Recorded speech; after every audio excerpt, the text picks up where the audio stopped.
Tonight we're curling up with a story that begins in a parlor you can practically smell. The year is 1862, the wallpaper is paisley, the fire crackles faintly, and there in the corner, angled just so, is the Victorian nap chair. You can almost hear it groan as you lower yourself into it, the polished mahogany arms cool under your palms, the upholstery a faded forest green that's somehow both scratchy and cushiony. There's the faintest whiff of lavender sachets and something more mysterious, maybe camphor, maybe a century-old secret. This isn't just any antique. This is a chair with drama embedded in its joints. You might think you're just settling in for a rest, but this chair has seen things. More than one scandal unfolded within its buttoned backing. More than one gentleman of delicate constitution used it not for naps but for recreational sedation. And you're going to sit through all of it. If you make it to the end, that is. Let's be honest, you probably won't survive this journey without at least one long, involuntary doze. So, before you get comfortable, take a moment to like the video and subscribe, but only if you genuinely enjoy what I do here. And if you're listening from somewhere cozy right now, post your location and local time in the comments. I'd love to know who's napping where. Now, dim the lights, and let's ease into tonight's journey together. You spot the chair first, before anything else in the room. Tucked between the gas lamp and the phonograph, it looks inviting and just a little smug. Like it knows you're going to choose it over the hard-backed alternatives. Of course you are. The velvet is worn smooth in just the right places. It almost sighs when you sit, like it's been waiting for someone with exactly your posture. But under that soft welcome is a lineage far stranger than expected. This chair wasn't born in a palace.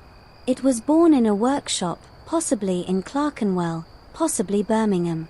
Historians still argue whether it was the clockmakers or the cabinet makers who first combined luxury with lethargy. What is known is that by the mid-19th century, Britain had a booming appetite for two things: furniture and leisure. Especially the kind of leisure that let you look productive while doing absolutely nothing.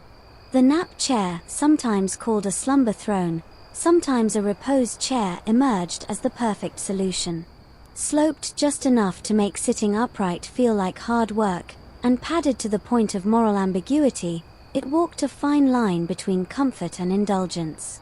Its frames were heavy, but so was its reputation. You might be picturing a recliner. Please don't. This was no American laissez boy. This was a monument to Victorian excess. Hand-carved flourishes curled around lions' paw feet. Brass finials winked from the edges. The fabrics were always lush damask, brocade, occasionally trimmed with tassels so long they brushed the floor like lazy cat tails. If it looked like something a vampire would nap in after a long opera, you're on the right track. You lean back a little. The creak is soft, but significant. It echoes the weight of history, perhaps even of Lord Penberry, who reportedly fell asleep in one of these chairs after a particularly heavy brandy and never woke up. Rumor says his monocle stayed lodged in place for 3 full hours before anyone noticed. And that's the thing, this wasn't a democratic chair. You didn't find it in the servants' quarters. You found it in smoking rooms, gentlemen's clubs, or the drawing rooms of upwardly mobile industrialists who wanted to prove they had both money and a medically justifiable reason to recline at noon. The popularity of the nap chair coincided with a new obsession: health fads. Victorians were convinced that slouching in a particular way could fix anything from digestive upset to melancholia.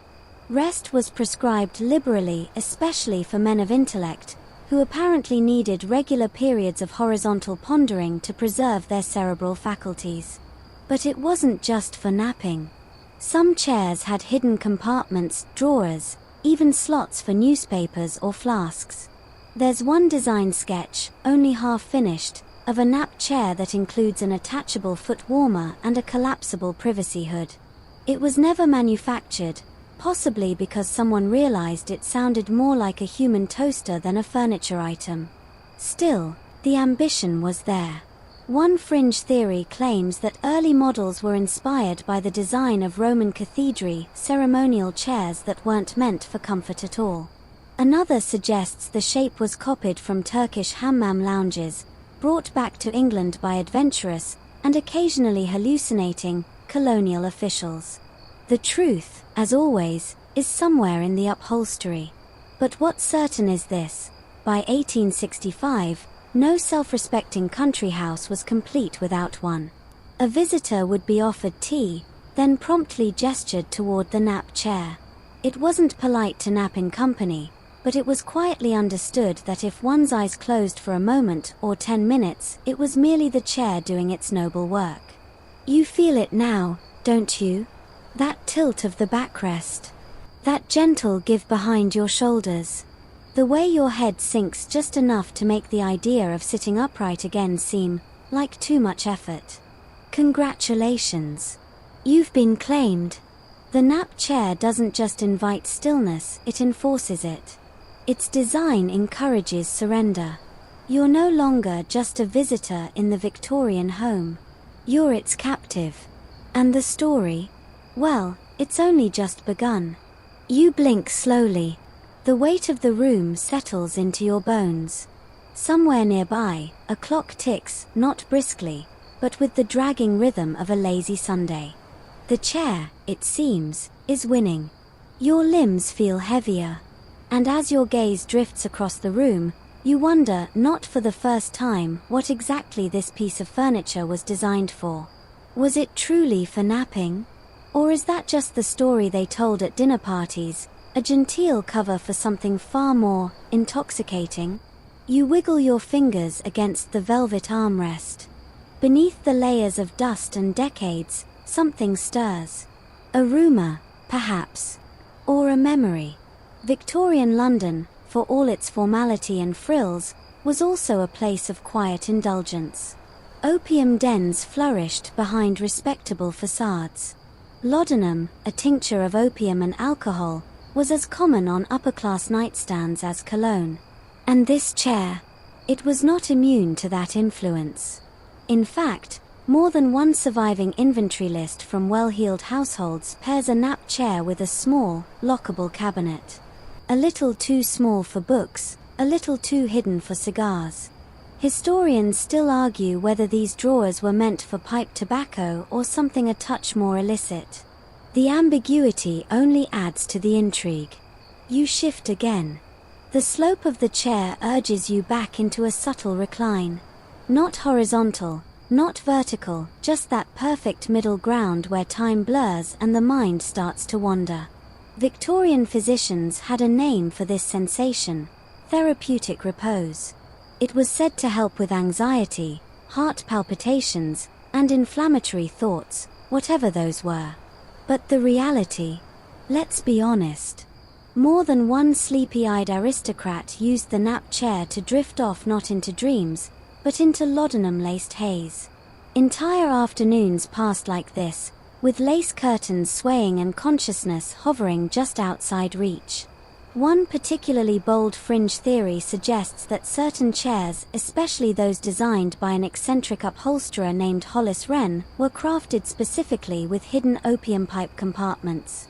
There's no definitive proof, just an 1871 police raid report that mentions a suspicious lounging instrument with foreign odor. That, and Wren's sudden disappearance from furniture directories shortly afterward. Still, you can imagine it. The pipe drawn, the tincture taken, the heavy lids drooping. The world outside the drawing room slowly dulls. And all the while, the chair holds you like a velvet cocoon. This is not to say every nap chair was a drug den. Far from it. Many were simply places of innocent rest, a luxury in an age when comfort was both rare and revered. But in the margins, in the quiet hours between tea and supper, the line between nap and narcotic blurred. And the Victorians, ever masters of euphemism, rarely acknowledged this publicly. A lady might remark that her husband needed a little quiet time in the West Room, which everyone knew meant a reclining session, possibly paired with a little medicinal something. If the man returned red-eyed and unusually philosophical, no one mentioned it. You run your fingers along the edge of the chair's arm. There's a nick in the wood, just deep enough to catch a thumbnail. A century ago, someone else may have done the same, nervous or impatient, waiting for the laudanum to kick in or the conversation next door to fade. One notable anecdote involves a certain Sir Oswin Merrow, a minor diplomat with a major morphine problem. In 1874, he famously fell asleep mid-conversation with the French ambassador while seated in his beloved nap chair. The story goes that he murmured something scandalous in Latin, so slurred no one could make it out, and only woke 2 hours later with one shoe missing and a calling card tucked under his cravat. Whether it was political sabotage or just a long nap is still debated in certain circles of historians with too much time on their hands. But even without the opiates, the chair exerts a subtle control. You feel it now, the way your breath slows, your eyelids droop, your spine yields to the curve. If this is rest, it's the kind that erases the need for clocks. And that was precisely the appeal. In an age obsessed with productivity, with rail timetables and industrial schedules, the nap chair offered a rare escape, sanctioned stillness. A pause that didn't need to be explained. Even the furniture catalogues leaned into this. One 1868 listing boasts, an indispensable piece for the discerning gentleman, ideal for postprandial reflection, subdued conversation, or recuperation from overexcitement. Translation: perfect for a quiet dose of drugs, drowsy daydreams, or sleeping through your wife's piano recital. Yet even now, nestled in the upholstery, you feel something else. A strange tension under the surface. The sense that this chair, with its indulgent angles and elegant curves, once bore witness to lives not just at rest, but at the edge. You close your eyes for a moment. The fire crackles. Somewhere, the sound of a carriage rolls by. Or was that just the creak of the wood beneath you? Either way, the chair isn't just holding you. It's absorbing you. Gently. Persistently. You came here to learn its history, but it may be learning yours, too. You try to sit up, but the chair doesn't make it easy. It cradles your spine like it knows better than you do. And maybe it does. After all, it was designed not just for comfort, but for surrender. And somewhere deep in the swoop of its backrest, a man named Timothy Sedgwick whispers his claim to fame. You wouldn't have liked Sedgwick. Most people didn't. He was brilliant in that infuriating, slippery kind of way, forever inventing, forever borrowing, and forever dodging debt collectors. Historians still argue whether he actually invented the first official Victorian nap chair or merely stole the design from a retired French dentist in Brighton. Regardless, it was Sedgwick's version that made it into the catalogues and parlors, thanks to a dazzling demonstration at the 1851 Great Exhibition. Picture it, the Crystal Palace glinting with sunlight, crowds shuffling past steam engines and automatic looms. And there, among the marvels of industry, sits a man in a top hat, half asleep in a suspiciously well-angled chair. His mustache twitching. His boots crossed. Beside him, a sign, the Sedgwick Repose apparatus, for gentlemen of nerve and thought. Yes, that was the actual tagline. He claimed it corrected spinal melancholia, a term he may have invented on the spot. One rival accused him of disguising a fainting couch as scientific innovation. Another suggested the chair was just a carved trap for sloth. Sedgwick, for his part, smiled and kept selling. You feel the mechanics now, subtle, but there. A shallow dip in the seat. A curve in the lumbar that nudges your vertebrae into alignment whether you like it or not. Sedgwick's original prototype had even more, a weighted back to prevent tipping, and optional adjustable arms. One surviving diagram shows a bizarre version with modesty drapes, a foot bell, and no joke, a candle shelf.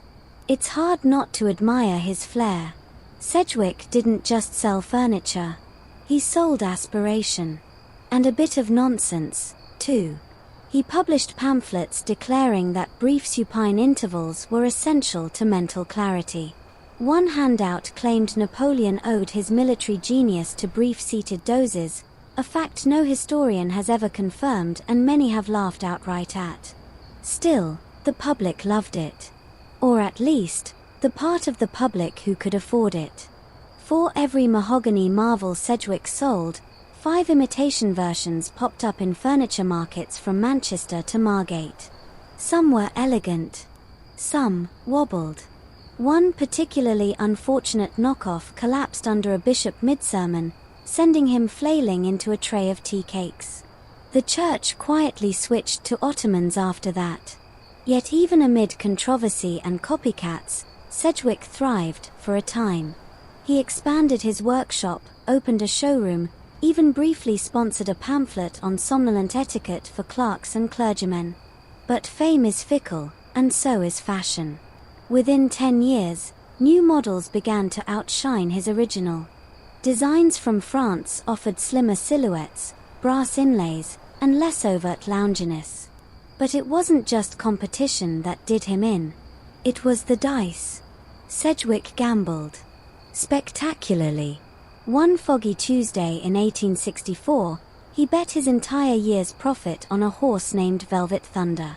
The horse finished last. 2 weeks later, Sedgwick was gone, vanished into rumored exile in Cairo, or maybe just hiding in Dundee. His creditors certainly never found him. You sit quietly, wondering what became of him. Did he recline in one of his own chairs, staring up at a cracked ceiling in some drafty boarding house? Did he regret it? Or was he, in true Sedgwick style, smugly inventing another reclining contraption for an entirely new audience? One thing's certain, his influence lingered. Later manufacturers adopted many of his quirks: angled armrests, hidden compartments, that curious swoop at the headrest that supports you just enough to feel simultaneously alert and sedated. You reach up now, tracing the top curve of the chair. It's almost serpentine. Decorative? Sure. But also practical, designed to keep your head from rolling side to side if you nodded off after one too many spoonfuls of sherry trifle. And that's the charm of it. This wasn't just a chair. It was a device. A psychological invitation to pause. To abandon formality. To admit, for once, that you were tired. Even Charles Dickens, ever the workhorse, reportedly owned one. A letter from his housekeeper references Mr. Dickens' green thing in the corner, where he dozes after meat. Some scholars suggest he even wrote parts of Great Expectations from that slumped position, though it's equally possible he just dreamed about Miss Havisham in a cravat-induced fever nap. You feel it again now, that whisper of a dream, brushing against your consciousness. Was it a foggy street? A flicker of gaslight? Or was that just the warmth of the velvet pressing into your skin, coaxing you deeper? Sedgwick may have vanished, but his legacy presses gently beneath your ribs. A flawed man with a talent for knowing exactly what others secretly wanted. Not power, not praise, just a moment to stop pretending to be awake. You are not awake. Not entirely. And the chair. It's perfectly content with that. You shift again in the chair, as if trying to escape the weight of someone else's story. But the upholstery holds you, not forcefully, just insistently. As if to say, stay. There's more. And there is. Because for all its velvet and varnish, the Victorian nap chair wasn't just about personal indulgence. It was a mirror, one cushioned, mahogany-framed reflection of a society obsessed with roles, rules, and who got to rest. You see, this chair was not made for everyone. You feel that, don't you? The dimensions. The height. The width of the arms. It fits a certain frame. A gentleman's frame. It was calibrated for tailcoats and trousers, for polished shoes that didn't scuff the footrest. And certainly not for crinolines.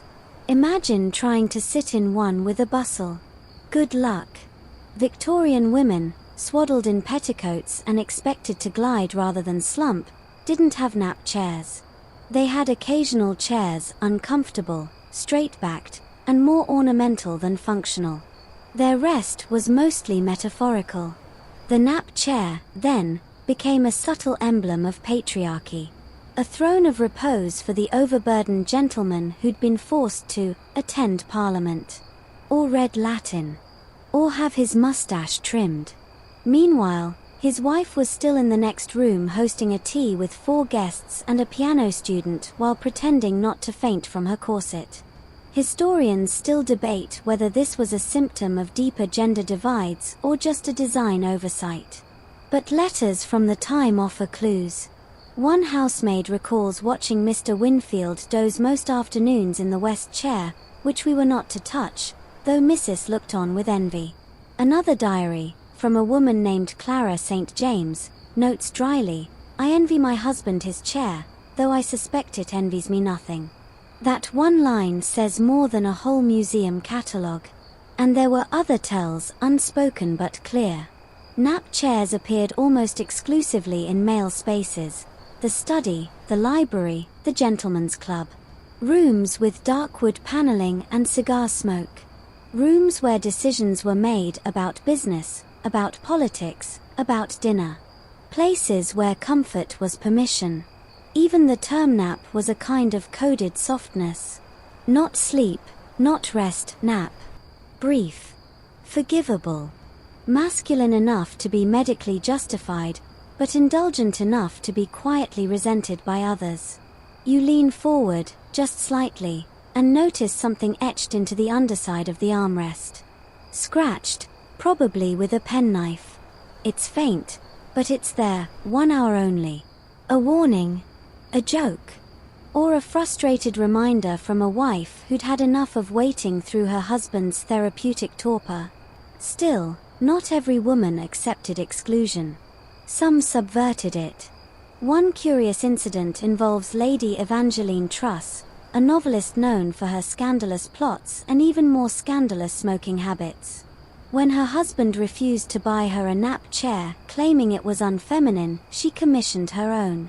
Smaller, sleeker, covered in crimson damask and embroidered with the phrase "Virtue reclines." She hosted salons where women reclined proudly in her invention, sipping cherry cordial and reading aloud from sensation novels. Moral panic ensued. One bishop declared it the lounging death of English womanhood. Her sales tripled the next month. But for most Victorian women, napping was a luxury disguised as frailty. If you were lucky, you might be told to lie down on a settee during pregnancy or convalescence, but not to lounge. Not to doze off dreamily while considering your next poem or painting. The chair's silence on the matter is telling. It does not complain. It does not protest. It simply continues to support the one allowed to sit in it, asking nothing more than the weight of a weary gentleman and perhaps a half-read copy of the Times. Still, now and then, women reclaimed the space. There are whispers, more myth than fact, of suffragists using nap chairs to hide pamphlets, or conducting secret strategy meetings disguised as tea-time dozes. One chair, housed in a museum in Bristol, has a hollow leg. No one knows why. Some say it once held votes scribbled in code. Others say it just held brandy. Either way, it held something. You reach down now and run your fingers along the base of your chair, half expecting to find a latch. Nothing obvious. But then again, history rarely leaves things obvious. The truth is, this chair is political. Not overtly, not loudly, but in its shape, in its placement, in who was allowed to fall asleep in it without being judged. You can almost hear the voices again, muffled through decades of parlor walls. He's earned his rest. She should be up by now. He's been working so hard. She looks quite idle. Funny, isn't it? How a chair can become a judge without ever speaking. So you lean back, just as the original owners once did. You fold your hands over your belly, and you wonder how many naps were earned, and how many were stolen. The chair groans beneath you, not in protest, but like a heavy sleeper shifting in their dream. Outside the imagined window, the world begins to change. Factories rise. Chimneys stack like poker chips across the skyline. And as the soot settles on cobblestones, a new sound joins the ticking clock, the hiss of steam. You are no longer in a quiet drawing room. You're inside the churn of the Industrial Revolution. It's loud. Not with shouting, but with motion, endless, humming, mechanical motion. And in the midst of it all, paradoxically, the nap chair becomes more essential than ever. Because for those at the top of the industrial chain, the inventors, the investors, the men building empires on brass and coal, there came a peculiar need, a place to not move. Historians still debate whether it was industry that fed the rise of leisure, or leisure that became the reward for industry. Either way, by the 1870s, the nap chair was a fixture in the homes of Britain's new moneyed class, factory magnates, railway barons, cotton kings. Men who spent their days commanding motion and their evenings commanding stillness. Picture it now, a drawing room in Lancashire. High ceilings, tartan curtains, a globe bar in the corner. And there, bathed in amber lamplight, a man with coal-grimed hands freshly scrubbed, sinking into a nap chair like it owes him something. The upholstery has changed, richer, perhaps, now imported from India or Italy. The frame is sturdier, reinforced to hold weightier wearers, and occasionally their spaniels. Some even include a curious new feature, a ratchet. It clicks softly as the back reclines, letting the gentleman choose his precise angle of rest. You adjust your own posture now, imagining the mechanism. A little click for reading, another for smoking, and one final notch, reserved for when one's digestion is best left unattended. It's easy to laugh, but the nap chair was, in its way, an emblem of industrial success. Like the mechanical clock or the penny press, it merged craftsmanship with cleverness. A well-made nap chair wasn't just furniture, it was a statement. I have time to waste. Not everyone admired this. Social critics of the day railed against slouching culture. One 1878 pamphlet called Nap Chairs Thrones of Decline, warning that too much lounging led to weak morals and soft brains. Punch magazine ran a cartoon of a man sinking so far into a nap chair that he disappeared entirely, with only a monocle and teacup left on the floor. But ridicule couldn't stop the trend. If anything, it spread it further. The nap chair went from aristocratic affectation to bourgeois staple. Department stores in London and Liverpool began offering them in installment plans. Furniture companies offered married sets, a nap chair for him, and a matching side chair for her, taller, stiffer, and absolutely not meant for reclining. You can still find some of those old advertisements. One particularly honest slogan reads, "For the rest of the man who does everything, and the chair of the wife who watches." Charming. Yet for all the symbolism, the chair itself continued evolving. Some models incorporated wheels, allowing the whole piece to be moved closer to the fire or farther from nosy children. Others included fold-out footrests or hidden side tables.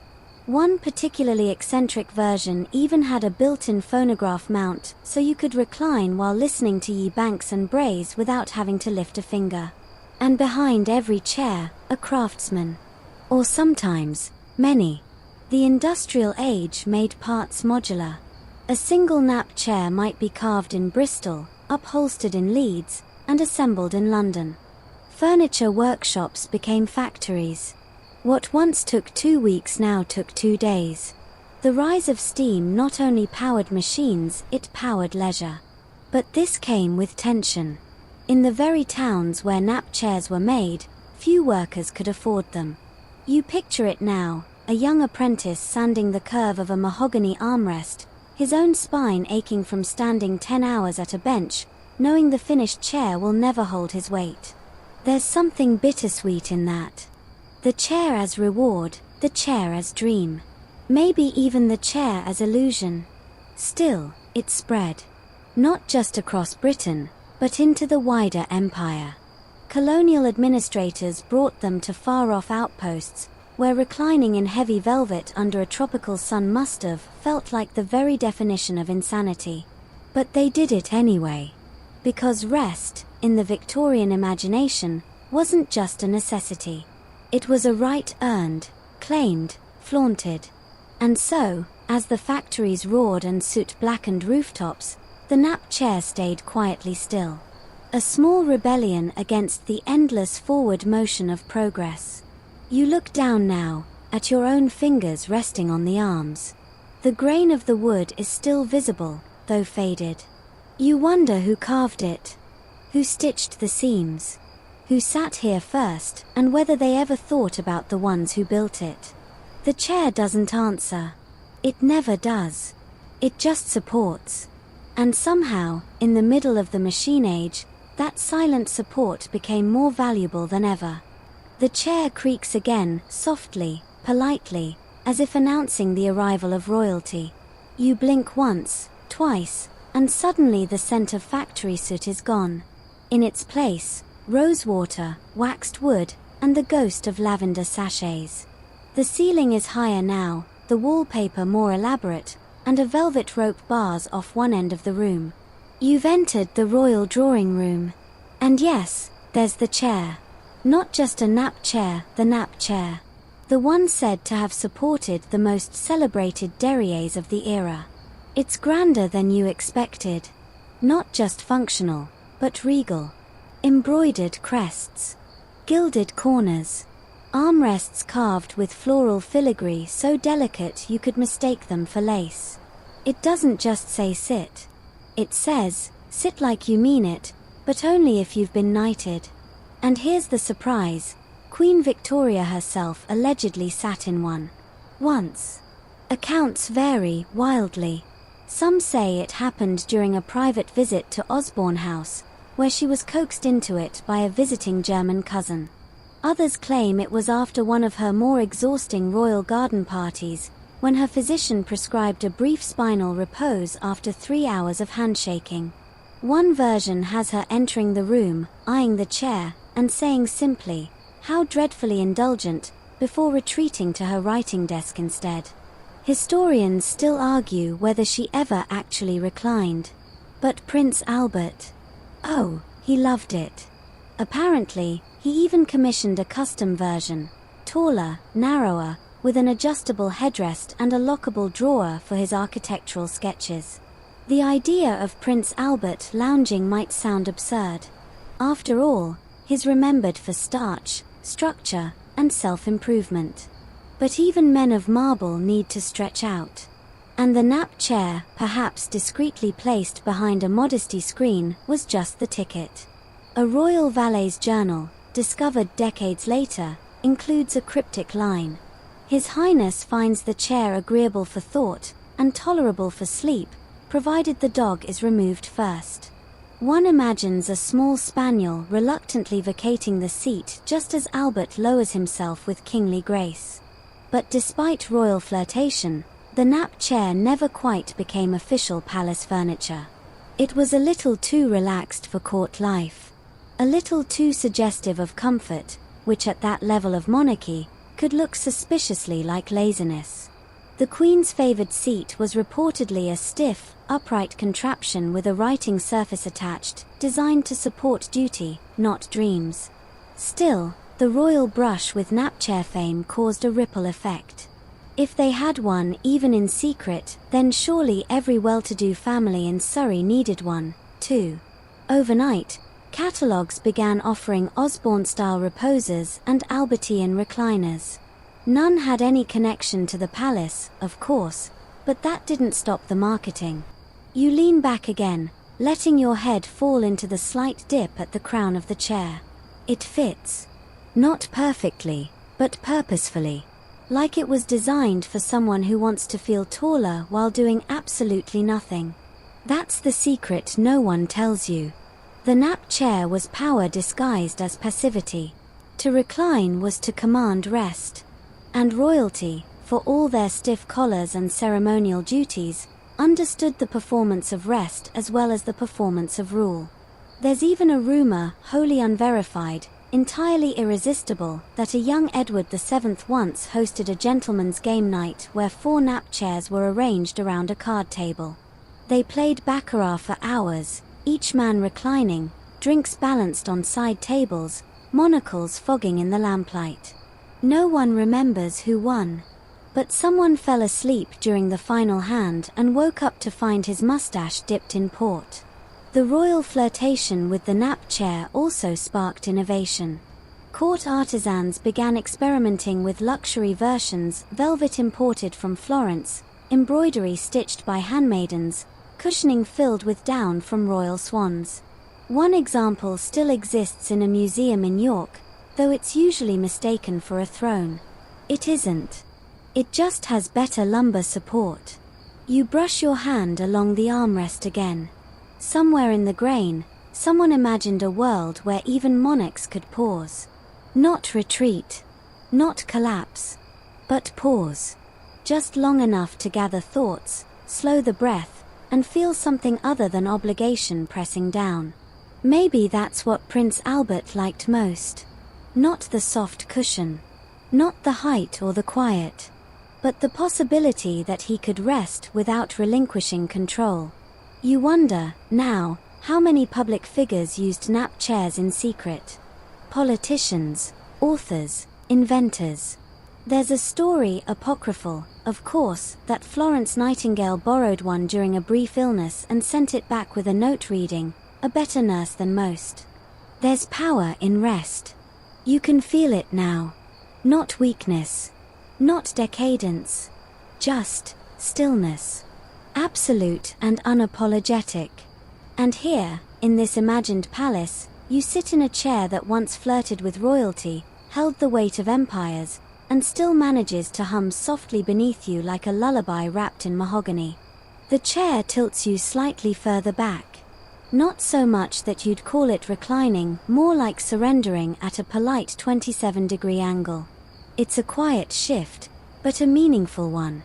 Because now you're gliding into the golden era of what some have called the Great Recline craze. Yes, you heard that right. At some point between 1870 and 1885, Britain became utterly obsessed with furniture that allowed people to not sit up straight. It began modestly, first with the gentleman's nap chair, of course, and then with its cousins, the fainting couch, the invalid cradle, the scroll-armed thinking lounger. All variations on a theme. How can we let people lie down in public without appearing lazy? And lie down they did. You're drifting now through a series of increasingly elaborate drawing rooms. Each more cluttered, more floral, more heavily tasseled than the last. And in every one, there's a chair. Or 2. Or 8. Reclining furniture becomes a sign of both wealth and cultural refinement. If you can afford to rest well, you must be doing something right. Furniture makers lean in. They begin to produce chairs with adjustable backs, swinging side trays, built-in compartments for spectacles and smelling salts. The most elaborate even feature patented shoulder contours and diagonal support arms for neural recalibration, a fancy way of saying we made it just comfy enough to fall asleep during dinner conversation. You smirk now, because one pamphlet from 1879, still preserved in a faded leather-bound catalogue, claims that a properly designed nap chair could increase a gentleman's lifespan by as many as 4 restful years. That same catalogue also recommended bacon fat as furniture polish, so maybe don't take it as gospel.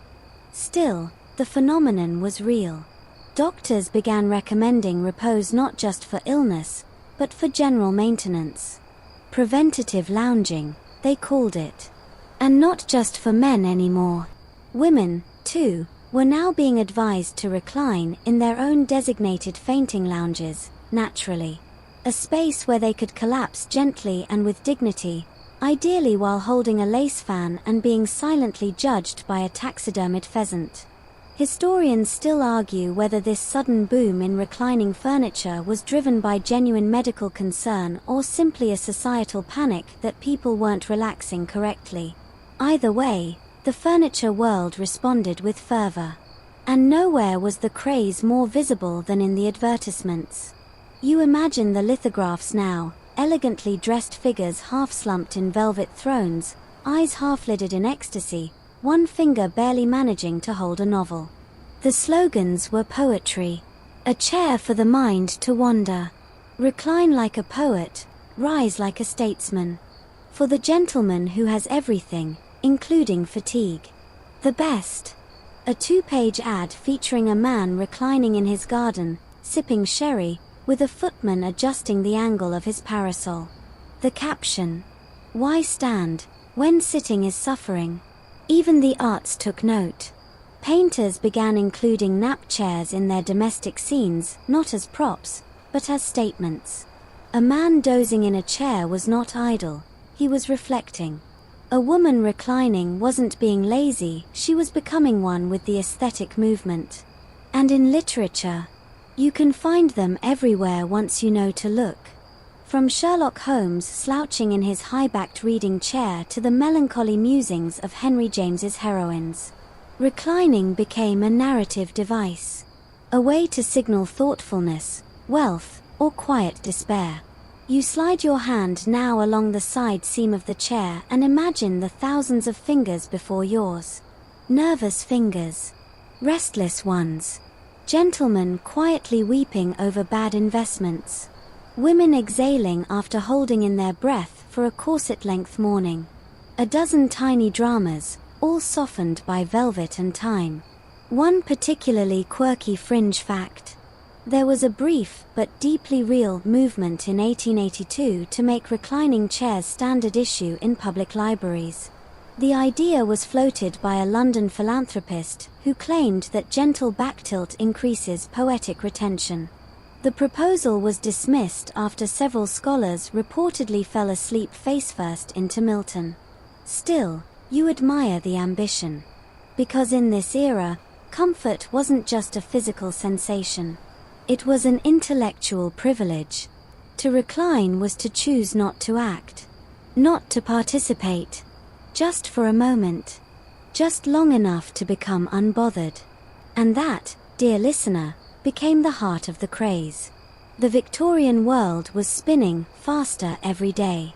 Steam, telegrams, trains, clocks, schedules.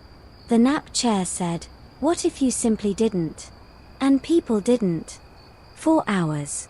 Now, here you are, midway through the chair's golden era. Eyes fluttering. Limbs softened. You've officially joined the legacy of the lazily elite. Whether you've earned your rest is beside the point. The chair has decided. And if you feel a yawn creeping up, go ahead. You're in good company. The velvet underneath your palm is warm now. Or maybe that's just your imagination. Either way, the room around you feels quieter, thicker, like something is being withheld. You glance toward the side cushion, and just for a moment, you picture a letter tucked between the seams. Not yours, obviously. Someone else's. Someone long gone. Because tonight, you're not just napping in a chair. You're snooping. It's time to talk scandal.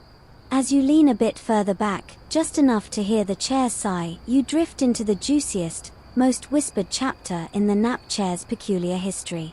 A chapter full of whispers behind fans, mysterious deaths during garden naps, and one very unfortunate duel involving a footstool. You see, in a society where decorum ruled and appearances mattered, the nap chair offered a strange loophole. It was a place where people were technically resting, but more often than not, they were plotting. Take, for example, the case of the Earl of Effingham. You probably haven't heard of him, most people haven't. That's partly because the family tried to scrub the records, and partly because he was, by all accounts, fantastically boring. Until, of course, he wasn't. In the spring of 1883, Effingham reportedly hosted a salon in his countryside estate. The usual crowd, minor nobles, 2 poets with impressive beards, someone who may have been an actress, but no one dared ask, and one very expensive nap chair, freshly imported from France. The chair sat in the center of the room like a throne. Eppingham insisted everyone try it. A few guests remarked that it had an oddly hypnotic quality, though they may have just meant the upholstery pattern. Regardless, by the end of the night, one guest had confessed to embezzling church funds, another had proposed to someone else's wife, and the Earl himself was found asleep in the conservatory, clutching a bottle of laudanum and whispering, "But the badger owed me rent." Historians still argue whether this event marked a genuine scandal or was just a particularly dramatic evening enhanced by strong port. But records do show that the chair was sold at auction 6 days later and reappeared briefly in a Brighton hotel before disappearing altogether. The Victorians, bless them, had a knack for making everything sound polite, even their secrets. But if you dig beneath the flowery letters and fainting room gossip, the nap chair emerges as an accessory to a great many quiet crimes. For instance, there's a little-known medical ledger from 1878 that lists reclining fatigue-induced memory lapses as a legitimate concern among house staff. Translation: people were pretending to fall asleep in the chair to avoid confessing things. One butler claimed to have napped straight through his employer's elopement with a German opera singer. Another curious entry comes from a lady's maid named Eliza H., who noted in her diary that her mistress retired to the chair daily between 3 and 4, but only when letters arrived from her late husband's solicitor. Eliza suspected those naps were less about grief and more about inheritance paperwork. The nap chair, it seems, made an excellent disguise for emotional espionage. Let's not forget the addictive component. We've hinted at it before, but let's lay it out plainly now. Laudanum, Victorian England's favourite opiate, was frequently consumed in proximity to these chairs. The idea was simple: mix a few drops into your tea or brandy, sink into the plush embrace of your favourite recliner, and vanish from the world for an hour or 3. If that sounds a little too cozy, it was. There are reports, quietly omitted from public records, of people forgetting entire weekends this way. One pamphlet warned that overindulgence in the chair may lead to a moral softening of the spine. Which is, let's be honest, the most British way of saying you're becoming a useless, laudanum-drenched potato. And yet, there was prestige in it. The most scandalous part wasn't that people misused the nap chair, it was that they did so fashionably.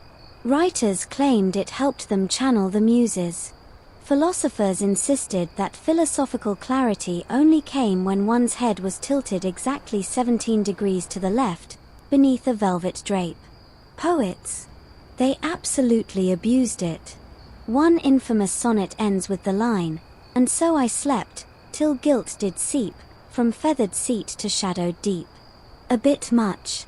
But that's Victorian scandal for you, always couched in rhyme and ambiguity. There's even a fringe theory, yes, an actual one, that a handful of minor British political decisions were made while their makers were half asleep in these chairs. Think trade tariffs and grain levies, not world wars, but still. The theory goes that comfort led to compliance, and compliance led to the kinds of yes votes that made things complicated. No surprise, then, that by 1887, a few moral crusaders began campaigning against the nap chair. Leaflets circulated with alarming titles like "The Devil's Cradle," "Furniture that corrupts the spine and soul." One even claimed that chairs like these were the third most common location of marital infidelity, after carriages and hedgerows. That's probably an exaggeration. Probably. You let your head sink into the crook of the chair now and wonder what secrets this one might hold. If it could speak, would it whisper? Would it sigh? Or would it just giggle, faintly, like the echo of too much wine and not enough decency? One thing's certain, this wasn't just furniture. It was a witness. A velvet-swathed confidant to gossip, grief, betrayal, and blissful, oblivious denial. And maybe, just maybe, that's what makes it more than a chair. It makes it history's quietest scandal magnet, soft, shapely, and ready to listen. The air shifts. You're still lounging, of course you are, but now there's a strange scent in the breeze. Not the dust and pipe smoke of a gloomy English parlor, no. This is something warmer, spicier. A whiff of cardamom, perhaps. Or maybe it's the faint tinge of sun-baked linen and monsoon-damp wood. You blink, and the world has moved. You're no longer nestled in a country estate in Surrey. You're under a wide, slowly creaking ceiling fan, a punker, pulled rhythmically by a half-asleep boy in the next room. The windows are open. The air is hot. And the nap chair, yes, the nap chair is here too, but it's different now. Because the Victorians did what the Victorians always did, they took their furniture abroad. As the British Empire expanded across continents, so too did its odd luxuries. Chairs, among them. By the mid to late 19th century, bespoke recliners began appearing in outposts across India, Burma, Ceylon, and parts of Africa, always brought by well-meaning colonial officials who couldn't possibly survive a warm afternoon without a proper nap. And so, the Victorian nap chair was exported, bolted into steamer trunks alongside gin, cricket bats, and an irrational number of silver cutlery sets. But here in the colonies, the chair took on a new identity. It was no longer just a symbol of domestic leisure, it became a quiet cornerstone of the imperial routine. A place to digest lunch, letters, and lingering superiority complexes all at once. You feel your fingers stick slightly to the worn armrest. Sun and sweat don't exactly suit velvet. Many chairs had to be reupholstered in linen or cane, or retrofitted with mosquito nets and rattan to handle the climate. Some were hybridized, a little British plush here, a little Indian teak there. Others were full-on custom builds, nap chairs crafted locally by skilled artisans copying imported blueprints, but often improving them in subtle ways. There are reports of one particularly elaborate example built in Madras, outfitted with an underseat water cooling system. Yes, a chair that sweated for you. Another, commissioned by a British officer in Calcutta, featured a pull-out tray for gin and tonic service and an umbrella rigged to follow the sun's shadow. Historians still argue whether these innovations count as genuine colonial exchange or just another example of imperial indulgence. The truth is, it's probably both. By now, the nap chair was no longer just Victorian, it was global. But in its spread, it also became a canvas for contradiction. In Britain, it was a symbol of class and controlled repose. In colonial outposts, it became something murkier. Comfort as command, leisure as leverage. The chair was often positioned on shaded verandas, facing outward, always. A posture of watchfulness. Superiority. And yet, it wasn't just the colonizers using them. There are sketchbooks and diaries, mostly the property of the British, showing local aristocrats and clerics eventually adopting the reclining style. Some even commissioned their own versions, not for mimicry, but because, well, who doesn't like a good nap? But not everyone found the trend charming. One Indian satirist, writing anonymously in an 1889 pamphlet titled The Reclining Empire, mocked the colonial obsession with passive governance. They came with swords and sank into chairs. Now they rule, not by decree, but by dozing. Ouch. And fair. Still, the nap chair in this context wasn't always sinister, it was just misplaced. An item of personal luxury repurposed into something awkwardly symbolic. In India's heat and humidity, it looked less elegant and more out of touch. A plush anachronism melting slowly under a punishing sun. One especially vivid account comes from a missionary school teacher stationed near Colombo. She described her superior's refusal to sit anywhere but his imported recliner, even when it meant having it carried between rooms. He insisted, she wrote, that the learning of Latin must occur only at a precise angle of lumbar relaxation. That's one way to do pedagogy. And then, as always, came the copies. Soon, local furniture makers began crafting their own versions of the nap chair not as luxury imports, but as practical items suited for tropical life. Lighter wood, simpler lines, no upholstery to trap the heat. These chairs, often mistaken for planters' loungers or colonial recliners, owe more than a little DNA to their Victorian ancestor. You run your hand along the arm again, this one isn't velvet.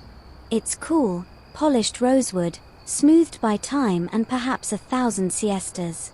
Even back in England, this cross-pollination was noted with equal parts admiration and prejudice. A London fashion column in 1892 warned against adopting too many colonial comforts, lest one's drawing room begin to resemble a veranda. The nap chair was now a migrant. A confused, slightly sweaty one. But while it might have started as a status symbol, its journey through colonial lands gave it new shapes, new meanings, and yes, new problems. In some areas, the chair was repurposed for rest breaks during plantation work shifts. In others, it sat unused in officers' clubs, preserved more for decor than use. And yet, these forgotten corners, those clubs, embassies, hill stations, are where many of the surviving chairs were later found. Abandoned but intact, waiting in storage rooms or dusty verandas for someone to notice them again. You sit with that thought for a moment. The way comfort can travel, and change, and linger. There's something oddly human about it. Something very much like memory, softened by time, faded at the edges, but still faintly fragrant with spice and sweat. Your legs shift, brushing the smooth arc of the footrest again, but something feels off. Not wrong exactly, just competitive. The Victorian nap chair is suddenly not alone. Across the room, angled just so under the slant of morning light, rests a rival, the chaise longue. You eye it with suspicion. It stares back, smug and slightly curvier. By the 1890s, the Victorian nap chair had earned its place as a sleepy status symbol among the English upper crust and their overseas counterparts, but like all fads, it wasn't immune to fashion's fickle bite. Enter the French. The chaise longue, literally long chair, but spiritually, fainting couch for dramatic people. It glided into polite society with its upholstered confidence, its elegant recline, its suggestion of both leisure and seductive lounging. While the nap chair had focused on comfort, function, and vaguely medical justification, the chaise longue whispered things like sensual repose and I read poetry but only lying down. You try not to look jealous. But let's face it, the chaise had flair. Victorian society began shifting, more tea, less tonic, more drawing room gossip, less colonial sunstroke. The nap chair, bulky and masculine, began to feel dated. It still had its niche, mostly older men with gout and memoirs to write, but the trend tide had turned. The chaise longue, with its swooping side and open seat, found enthusiastic adopters among women of status. It offered an elegant way to recline without fully surrendering to sloth. You could lounge and host callers at the same time. You could be indolent, with posture. Historians still argue whether this shift was rooted in function or fashion. Some say the chaise became popular purely because it looked better in paintings and photographs. Others suggest it better matched the new domestic ideals of the fin de siècle, graceful comfort, not collapse into a velvet puddle. But whatever the reason, furniture makers took note. Nap chairs were increasingly seen as masculine relics, good for old clubhouses, but not the bright, airy parlors of a modern household. Their recline mechanisms, once marvels of engineering, now felt cumbersome next to the chaise's graceful sprawl. By 1895, interior design magazines began offering transitional options, blending features of both. One especially bizarre model advertised itself as the ladies' nap chaise, featuring a partial recline and a side pouch for embroidery supplies. You imagine it was about as graceful as a unicycle in heels. Of course, not everyone gave in to the chaise. Certain die-hard loyalists, and those with chronic sciatica, stuck with the nap chair long past its trend expiration. Letters to the Gentleman's Journal include heartfelt defenses. I have never found a chaise longue that respects the lumbar spine, writes one indignant colonel. Another simply calls the chaise insipid furniture for people afraid of dreams. Bit harsh, but point taken. Still, the cultural winds were shifting. You begin to notice it even in the language. Nap chairs were once proudly referred to as recliners or rest stations. Now they were father's chair or uncle's monstrosity. The chaise, meanwhile, was called timeless, elegant, essential for the faint and fashionable. And the art followed suit. Pre-Raphaelite paintings featured women languidly stretched on chaise longues, surrounded by lilies, melancholy, and the strong implication that they'd been sighing for hours. The nap chair, if it appeared at all, was usually off to the side, sometimes with a hat tossed over it, or a pipe left forgotten in its creases. In one especially telling satirical cartoon from Punch, a nap chair sits alone in a corner, its footrest askew, as a dashing young suitor ups for the chaise to woo a blushing heiress. The caption reads, "Old comfort makes way for new charms." You chuckle softly. Poor nap chair. It wasn't built for flirting. But the change wasn't just aesthetic, it reflected deeper cultural shifts. The idea of rest itself was evolving. Nap chairs implied withdrawal, retreat, the shutting of one's eyes. Chaise longues, however, suggested selective rest, eyes open, lips parted, perhaps reading, perhaps daydreaming, but always on display. You feel it even now, lounging between the two. The nap chair asks you to disappear for a while. The chaise longue lets you stay seen. Still, the battle wasn't total. In quiet libraries and private dens, the nap chair held its ground. Among the pipe-smoking, slipper-wearing set, it remained essential. Its squeaky frame and enveloping embrace couldn't be replicated by the flatter, flirtier French form. And then, hybridization. As the 20th century loomed, furniture makers began crafting transitional recliners, part nap chair, part chaise, part ergonomic experiment. Some folded, some glided, some twisted unnervingly like the Victorian version of a transformer. Not all were successful. You spot one in your peripheral memory now, a prototype known as the multiposture Napette. It had 10 levers, 3 detachable cushions, and a foot pump. It also once injured a duke. You stretch slightly, listening to the gentle squeak of the old nap chair beneath you. It's still here, still solid. Maybe not fashionable, maybe not admired, but present. Durable. Loyal. The chaise may have taken the spotlight, but the nap chair had sunk deep into the woodwork of a certain kind of household. And in the corners of the empire, in dusty clubs and seaside bungalows, it waited. Not with bitterness, just with patience. Because, as you're starting to understand, the Victorian nap chair wasn't really trying to compete. It was just trying to let you sleep. The springs underneath you give the tiniest ping, as if reacting to the very notion of being replaced. But rather than getting bitter, the Victorian nap chair decided, somewhere around the turn of the 20th century, to reinvent itself. You shift slightly, and feel something jab your lower back. A curious knob. A hidden lever. Ah yes. We've entered the era of improvement. Victorian health fads had arrived. And with them came the curious belief that your chair, yes, your furniture, might actually cure you. No longer just for resting the weary or impressing the neighbors, the nap chair was now marketed as a kind of miracle machine. Manufacturers sensed opportunity. Why settle for plush recline when you could have vibrating lumbar panels, hinged leg lifters, or a pocket for your favorite galvanic battery?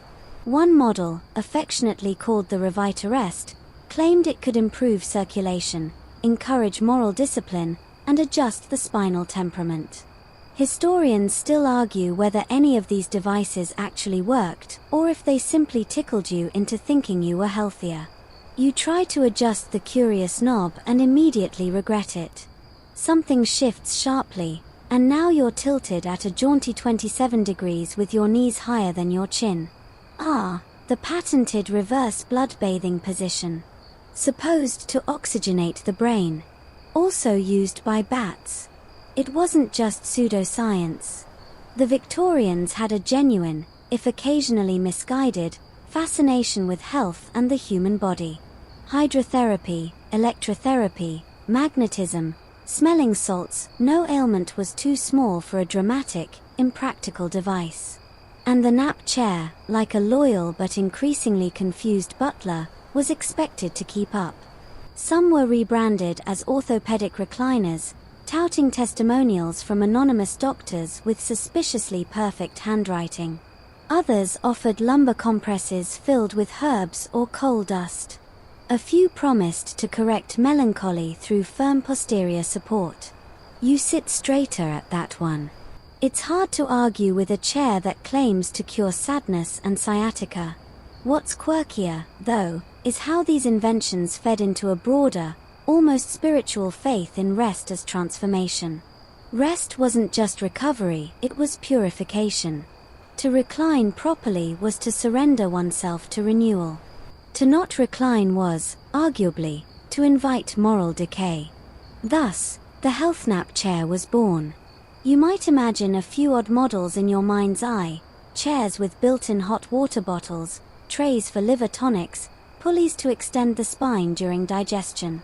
One rare invention, the Lounger, pumped scented air directly into your face while you slept. Lavender for hysteria. Camphor for cowardice. In elite households, these chairs took on a kind of quiet reverence. Housekeepers were taught to angle them toward the light and clean their brass details daily.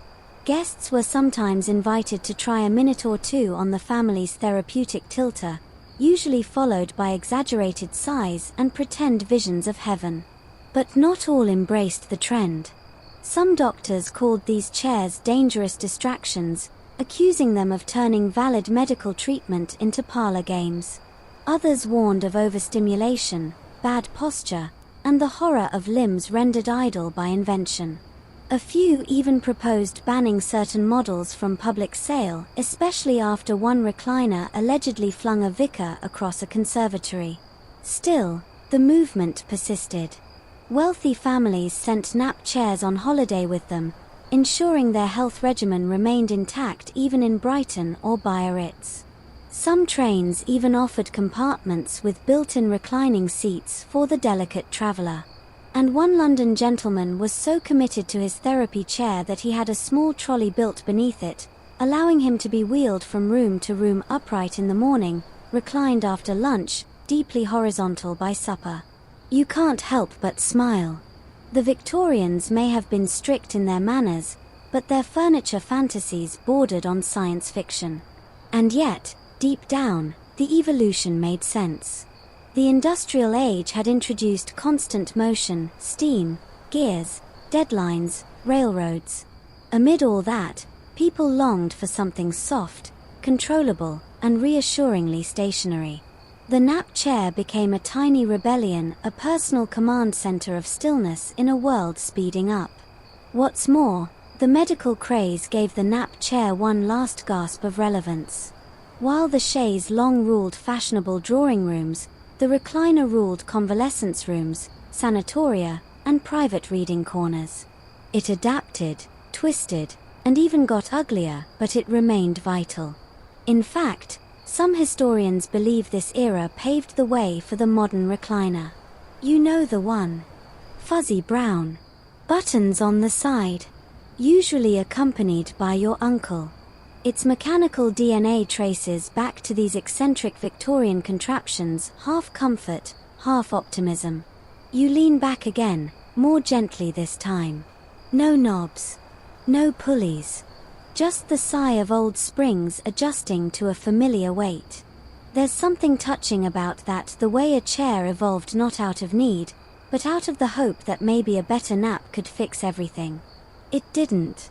Obviously. But still, it tried. You feel the puff of dust rise as your hand grazes the upholstery, sun-faded, a little brittle, and stubbornly holding onto a faint scent of lavender, pipe smoke, and old ambition. The Victorian nap chair, once a symbol of innovation and indulgent rest, has entered its twilight. Not with a bang, but with a doily. The decline began slowly, as these things often do. A forgotten spring here. A tea stain there. A general sense of, wait, why is that still in the corner? It wasn't that people stopped napping, oh no, naps were forever. But styles changed. Needs changed. And the chair, with all its knobs and quirk, started looking like a joke that had gone on too long. You sink further back, careful not to shift your weight too quickly, the frame groans like it remembers better days. By the early 1900s, the Victorian nap chair was already being scoffed at by younger decorators. Too fussy, they said. Too ornate. And perhaps worst of all, too Victorian. Design trends drifted toward minimalism and sleek lines, while the nap chair remained stubbornly baroque, tufted, scalloped, fringed. A relic in an age of forward thinking.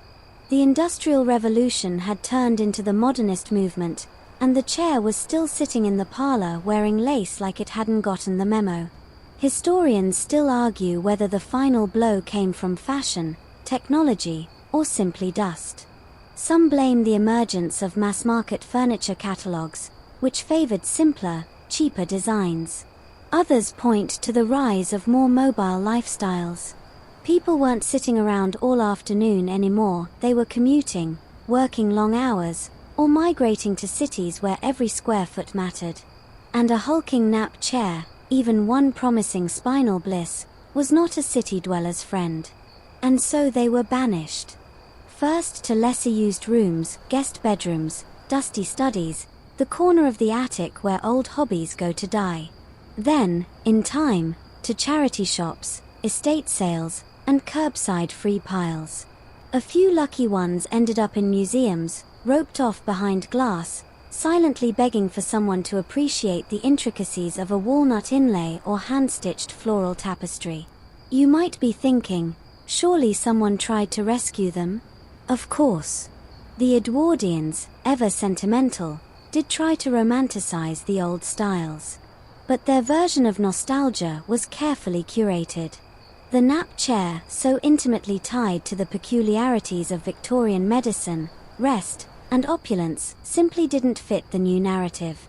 Too weird. Too specific. Some were covered in white cloths, symbolically put to sleep. Others became storage surfaces, a stack of Reader's Digests, a resting spot for a cat, a graveyard for mismatched mittens and deflated throw pillows. There's something slightly tragic in that, isn't there?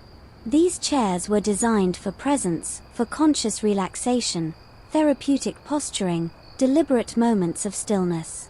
And yet their twilight years were defined by neglect, passivity, and slow accumulation of dust and irrelevance. And the doilies. Oh, the doilies. These lace mats, once delicate protectors of velvet arms, became unintentional symbols of decline. Like Victorian armor that had lost its purpose, doilies lingered long after the war was over. By the 1950s, they were mocked in sitcoms, satirized in cartoons, and shoved into drawers by teenagers embarrassed by their grandmother's taste. But here's the thing, even in decline, the nap chair never completely disappeared. It simply became quieter. You've probably seen one. In a grandparent's house, maybe. Wedged between a curio cabinet and a fake ficus tree. No one talks about it anymore, but it's still there gently sagging, one armrest more faded than the other, humming with the ghosts of cat naps past. And even now, as your back shifts against the warped cushion, you wonder, what stories does this chair hold? Who last sat here with a newspaper and a brandy? Who reclined too far and was stuck calling for help? Who whispered secrets into its upholstery, believing that padded wood would never tell? One fringe tidbit some collectors swear by, the chairs absorb the energy of the homes they live in. That the springs themselves retain emotional memory. You laugh it off, but something about the way this one creaks in protest when you wiggle your foot gives you pause. Of course, not everyone mourned its fading. Some rejoiced when the chairs left drawing rooms. Good riddance, said the design reformers. Let's have clean lines and sensible backs and furniture that doesn't look like it's auditioning for a Shakespeare play. Others joked that these chairs only ever benefited people with nothing better to do. But deep down, the loss was more than aesthetic. The nap chair was one of the last great symbols of unhurried rest, a monument to doing nothing with tremendous effort. In its heyday, it reminded people that rest was not laziness but ritual. And in losing it, we might have lost something too, a sense of sacred idleness, a space that insisted your only job was to recline and breathe. You run your hand once more along the scrolled wooden arm. The varnish is cracked, like old skin. But there's beauty in that, too. And maybe, just maybe, the chair hasn't given up yet. Because for all its outdatedness, for all its squeaks and awkward upholstery, you're still here. You're still in it. And if you let yourself relax just a little more, you might find that this odd, over-designed relic still does the job better than any beanbag ever could. Even now, it's holding you. The room is quiet, but not silent. There's a peculiar sound, like fabric sighing, and you pause mid-recline. You tell yourself it's just the cushion settling. But something about the stillness feels aware. You've heard stories like this before. Urban legends shared over too many cups of tea in the dim back corner of a country pub. Don't sit in that chair, someone might mutter, half laughing, half serious. Last person to nap there never quite woke up right. Ridiculous, obviously. And yet, here you are, hesitating to shift your weight as a soft draft brushes your neck from nowhere. You're not the only one who's felt it. Throughout the 20th century, as Victorian nap chairs slipped into the shadows of disuse, they also picked up another, stranger reputation, haunted furniture. It began innocently enough, a whisper here, a cold spot there. But over time, tales emerged. A chair in Shropshire that groaned at midnight whether or not someone was in it. A recliner in Massachusetts that smelled strongly of lavender and cigar smoke, no matter how many times it was cleaned. A manor house in the Lake District where the nap chair was always mysteriously facing the door, even when no one had moved it. Historians still argue whether these stories were rooted in actual phenomena, or simply a cultural echo, our collective imagination layering ghost stories atop an already eerie artifact. After all, Victorian decor lends itself to a certain spookiness, heavy drapery, dark wood, tassels that always seem to sway when no one's watching. And the nap chair, by design, invites vulnerability. You lean back, you let go, you close your eyes. That moment, between waking and sleep, is exactly where ghost stories love to live. Of course, there are more grounded explanations. Some of the noises, old springs and warped wood reacting to temperature changes. The strange smells, just decades of upholstery absorbing the lives of those who sat in them, cologne, fireplace soot, Sunday roasts, and dust. But even with rationality, something lingers. Attention. As if the chair remembers. One particularly odd fringe theory surfaced in the 1970s, that the Victorian nap chair was an inadvertent resonance trap. A few New Age researchers believed the chair's materials, wood frame, metal springs, densely packed horsehair, and velvet, created the perfect acoustic vessel to absorb emotional energy. In their view, the chair didn't just remember your posture, it remembered your feelings. According to this theory, strong emotions, grief, ecstasy, rage, could somehow record into the chair. Sit in it long enough, and you might experience echoes of someone else's life. You're tempted to scoff, but as you recline again, you feel it, that faint sensation, like a memory you can't place. It's not yours, but it's there. A flicker of sorrow. Or joy. Or simply the weighted silence of 1,000 naps taken decades before you were born. You try to shake the mood, reminding yourself that many hauntings tied to antique furniture were inventions, or exaggerations, by estate agents looking to discourage burglars or boost curiosity at auctions. And yet, Some of the most persistent tales come not from creaky old houses, but from ordinary people. There's the woman in Devon who swore the nap chair in her sitting room whispered her name when she walked past. Or the college student in Chicago who dragged a discarded one into his dorm, only to develop insomnia and a persistent sense of being watched until he put the chair back outside and slept like a baby. True. Who knows? But these stories get passed around because they scratch an itch, the fear that something might be watching us from the quiet. It doesn't help that the nap chair looks like it should be haunted. There's a sense of too much personality in its features, the claw feet curled under like they might stretch, the deeply buttoned upholstery like eyes watching through the fabric. You lean forward and press your palm against the backrest, as if to test it. Cool to the touch. Still. Empty. Probably. But don't worry. You're not the only one a little on edge. Even furniture restorers have been known to avoid certain chairs. In an old workshop journal from Bath, a master restorer once scribbled a note about a nap chair best left untouched. His apprentice had apparently fallen asleep in it mid-shift, then woke up and quit the trade entirely the next day. He never explained why. And in some museums, descents refused to sit in preserved nap chairs, even those on rotating staff rest. One famously refused to clean under one particular chair, citing an odd pressure in the air. You can roll your eyes. Or, you can imagine. But here's the twist. While some feared the chair's atmosphere, others revered it. In niche circles, Victorian nap chairs were believed to have healing properties, emotional reset stations, if you will. Practitioners of spiritualist movements sometimes used them during seances, believing the reclining posture made people more receptive.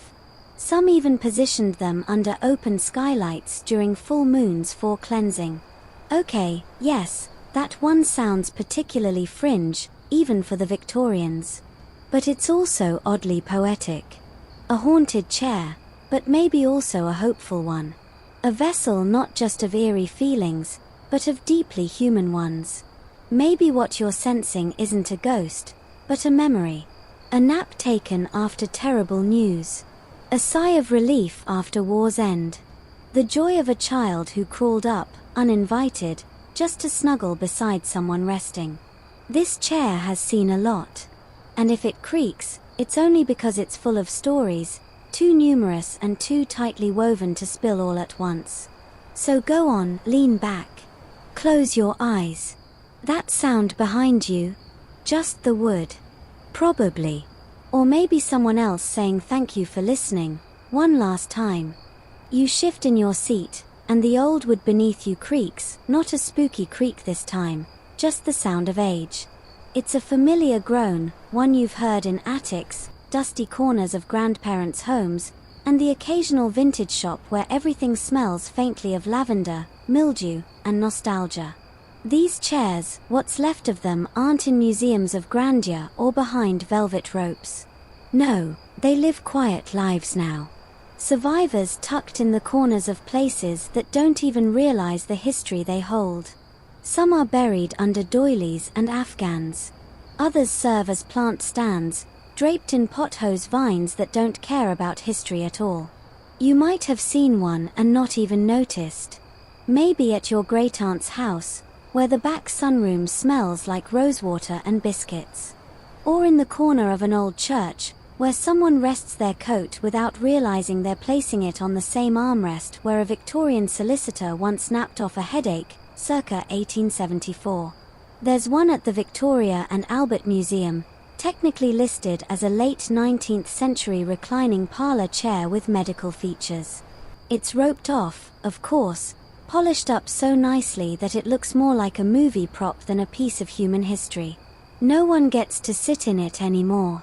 But that's not where the real survivors live.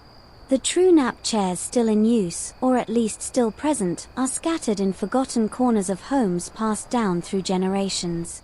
One sits beside a grandfather clock in a farmhouse in Kent. Another lingers in a Brooklyn brownstone basement, its velvet long worn to threadbare softness. A third rests awkwardly in a Kansas thrift store, where it's been mislabeled antique nursery rocker and marked down twice. That one still smells faintly of pipe tobacco and lemon polish. Some people have tried restoring these survivors, but Victorian nap chairs aren't easy to revive. Their inner workings, horsehair padding, iron springs, intricate joints, require a kind of craftsmanship that most modern furniture repair simply doesn't have the time or budget for. Fixing one is like rebuilding a mechanical puzzle where half the pieces disintegrate when touched. And yet, some restorers do it anyway. Out of stubbornness. Or reverence. Or maybe because they, too, have sat in one and felt that peculiar mixture of dignity and drowsiness you can't get from a beanbag or IKEA recliner. Interestingly, historians still argue whether nap chairs were truly a common household item or more of an upper-middle-class anomaly. Records show a peak in sales in the 1870s and 1880s, especially among mail-order catalogues targeting gentlemen of letters and rest. But they were never truly mass-produced in the modern sense. Each one has slight quirks, an extra notch carved by hand, a mismatched leg, a hidden repair made with string and desperation. One odd case involved a chair discovered in the attic of an inn in Cornwall. It had been boarded up behind a false wall, and when the owners found it, they assumed it was worthless. Then a visiting historian noticed a peculiar carving on the underside, tiny initials believed to belong to George Jennings, a craftsman who briefly worked for the Queen's upholstery staff before vanishing from records. That chair now sits in a local heritage centre, still worn, still proud, still very much unbothered by your TikTok feed. Others have been converted, badly. One was spotted in a London barbershop, bolted awkwardly to a metal base and used as a shaving chair. Another was upholstered in neon vinyl and turned into a kitschy Instagram backdrop in a themed cafe in Vancouver. A third got the worst fate, repurposed into a cat scratcher and now lives a life of quiet horror under the rule of 3 Maine Coons. Still, they endure. You start to realize the nap chair's decline wasn't dramatic. It didn't go out in a blaze of cultural rejection like corsets or arsenic wallpaper. It simply faded, gradually edged out by newer designs, changing tastes, and a shift in the way we think about rest itself. The 20th century favored speed. Nap chairs asked you to slow down. We built homes with less room for bulky furniture. Magazines praised sleek lines and minimalism. The gentle curves of the nap chair, too fussy. The carved arms and reclining mechanisms, outdated. And so, like an aging actor once adored but now typecast, the nap chair found itself shoved into storage, replaced by lazed boys and daybeds with cup holders. You run your hand along the armrest and feel the deep grooves worn smooth by hundreds, maybe thousands of fingers. It's like a handshake through time. Not all chairs are equal. Some are just seating. Others are witnesses.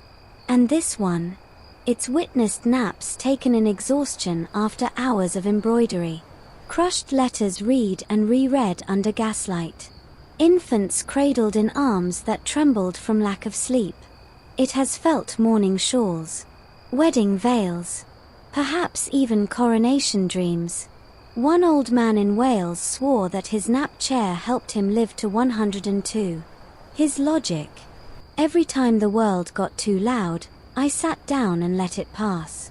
He called it the gentlest rebellion. You recline, just slightly, and hear the whisper of fabric stretching. It sounds like a sigh. It's tempting to mourn the loss of an object like this. But the truth is, it's not gone. Not really. It survives in fragments. Not just in antiques or museums, but in the way we think about rest, comfort, and that strange in-between space where you're not quite asleep and not quite awake. And as long as there are quiet rooms, soft light, and just a little too much lunch, the nap chair will never truly vanish. Even now, some part of you wonders, what if there's one, waiting for you? Maybe not velvet. Maybe not Victorian. But something, a chair, a nook, a soft corner, that lets you feel a little royal, a little rebellious, and entirely human. You settle deeper now, your body sinking into the ghost of upholstery, the imagined hug of a well-worn armchair that hasn't existed in your home for over 100 years, but still lingers, somehow, in the shape of your rest. And this is where the journey ends, really. Not with fire or fury or a museum plaque, but with stillness. With the slow, inevitable hush that follows even the most curious rise and the most peculiar fall.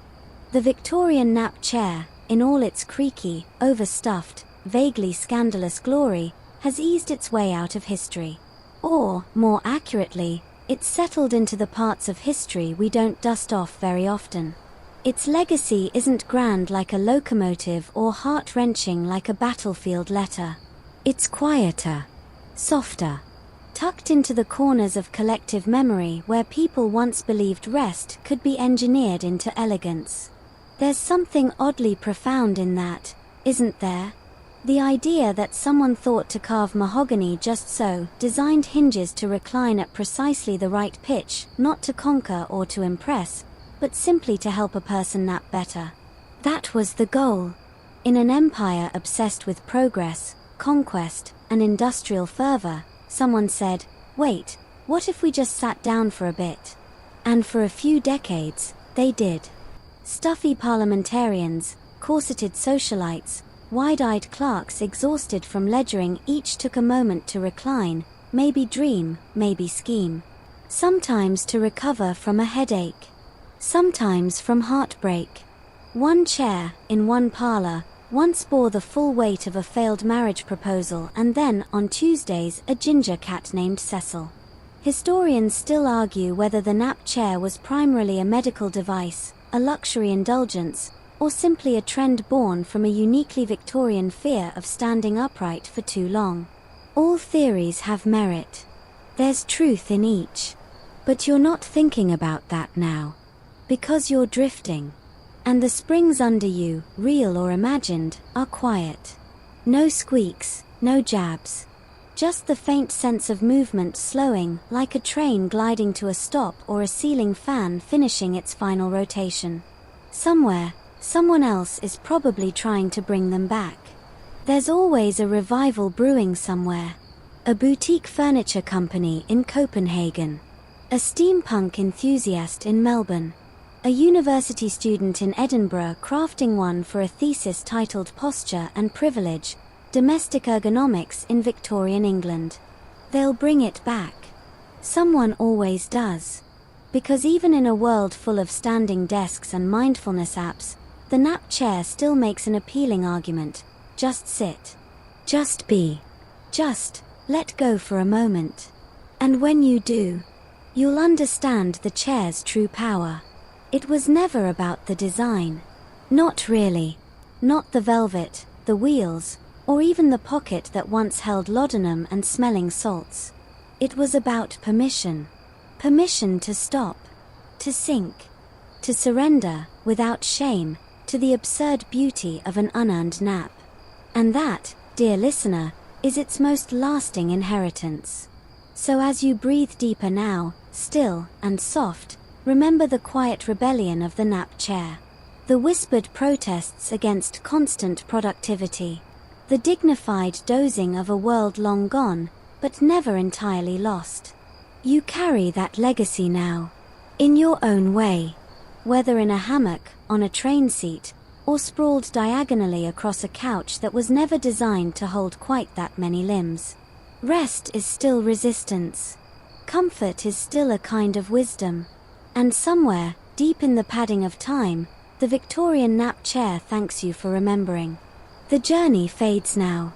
The light from the gas lamps dims into a soft amber glow behind your eyes. The creaking floorboards grow silent. The ticking of the mantel clock becomes a distant heartbeat, steady and slow.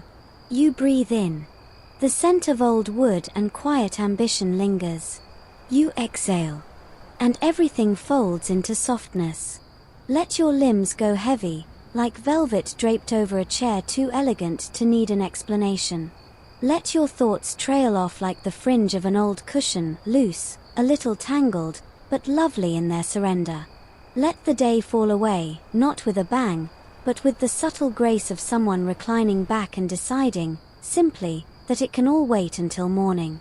Wherever you are, however you're listening, whether under stars, between city walls, or beneath a humming fan, the world will go on spinning.